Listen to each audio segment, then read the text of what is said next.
अस्सलाम वालेकुम। तो कैसे हैं मेरे व्यूअर्स, आप सब लोग, उम्मीद करती हूँ आप सब लोग खैरियत से होंगे। तो आज हम आपको बनाना सिखा रहे हैं खीर।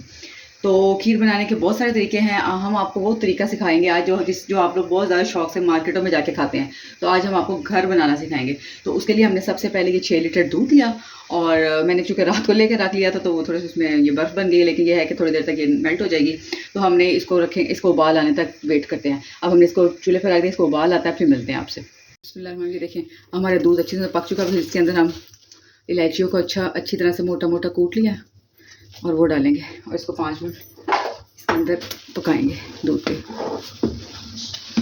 देखिए हमें आप यहाँ पर 1 चम्मच घी के अंदर जो आपके पास नट्स टाइम अवेलेबल है, हमने यहाँ पर हमारे बादाम था, पिस्ता था और युगरी थी, इसको काट के इसको हम 1 मिनट के लिए रोस्ट कर लेंगे घी के अंदर 1 चम्मच घी में, और इसको फिर बीच में ऐड कर देंगे।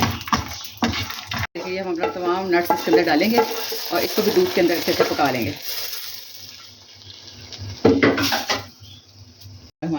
अब ये चावल हमने भिगो दिए थे, क्योंकि हमारा 6 किलो दूध था तो उसके अंदर हमें तकरीबन 3 पाव के करीब चावल, जिनको हमने आधा घंटा पहले भिगो दिया था। अभी इनको हम मिक्सी जार में डालेंगे और इनको हम ब्लेंड कर लेंगे। बिस्मिल्लाहिर्रहमानिर्रहीम। ये देखिए चावल जो हमने ब्लेंड कर लिए थे अच्छे से, वो भी इसके अंदर शामिल कर लेंगे। और जब चावल हम ब्लेंड किया शामिल करेंगे तो चम्मच बराबर हिलाते रहेंगे ताकि वो कहीं नीचे ना लग जाए। जिस पैन के अंदर हमने जो नट्स रोस्ट किए तो उसमें हम चीनी को डालेंगे और चीनी को बिल्कुल लो टू मीडियम फ्लेम पर पकाएंगे। इसको हम आंच तेज़ नहीं करेंगे, इसको बिल्कुल लो, ताकि इसको हमने कैरामलाइज़ करने के लिए, अगर हम इसकी आंच तेज़ कर देंगे तो ये सारी जल जाएगी। ये देखेंगे चीनी बहुत आराम से, ये देखें कैरामलाइज़ होना शुरू हो गई है।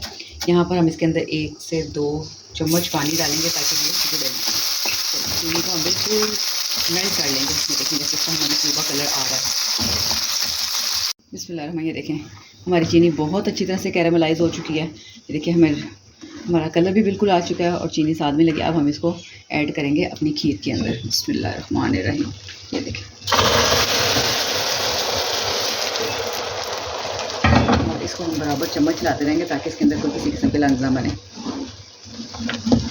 बिस्मिल्लाहिर्रहमानिर्रहीम। यहाँ पर अब हमारे जाएंगे 3 से 4 अदर रस, जिनका हमने यूँ पाउडर बना लिया। अब वो पकाएंगे इसके अंदर अच्छी तरह से। और ये बड़ा अहम टाइम होता है, यहाँ पर ये खीर नीचे भी ला सकती है, इसमें आपने चम्मच बराबर हिलाते रहना है। अब यहाँ पर इस स्टेज पे जाके इसके अंदर आप डालेंगे कोकोनट पाउडर, जिससे इसका टेस्ट और भी बढ़िया हो जाएगा। ये भी ऑप्शनल है, अगर आपके पास घर में अवेलेबल हो तो ठीक है, नहीं है तो कोई इशू नहीं। यहाँ पर हमारे इसके अंदर जाएगा 1 ड्रॉप केवड़ा एसेंस। ये ज़्यादा नहीं डालते, इसका टेस्ट बहुत ख़राब कर देता है अगर ज़्यादा डालो तो। ये खुशबू के लिए होता है, ये ऑप्शनल है, अगर आप पसंद करते हैं तो डालें, अगर नहीं तो कोई इशू नहीं। यहाँ पर इसके अंदर हम ऐड करेंगे कि ऑप्शनल है, अगर आपके पास है तो ठीक है, नहीं है तो 1 पैकेट फ्रेश क्रीम का। अगर आपके पास अवेलेबल हो घर में तो ठीक है, अगर नहीं है तो नॉट इशू। बिस्मिल्लाहिर्रहमानिर्रहीम। ये देखें अब ये हमारी खीर बिल्कुल रेडी है। अब जब हम इसको बोल में डालेंगे तो इसको हम गार्निशिंग कर लेंगे, जो चीज़ें हमारे पास अवेलेबल होंगी। तो फिर मिलते हैं आपसे इसको गार्निशिंग करने के बाद।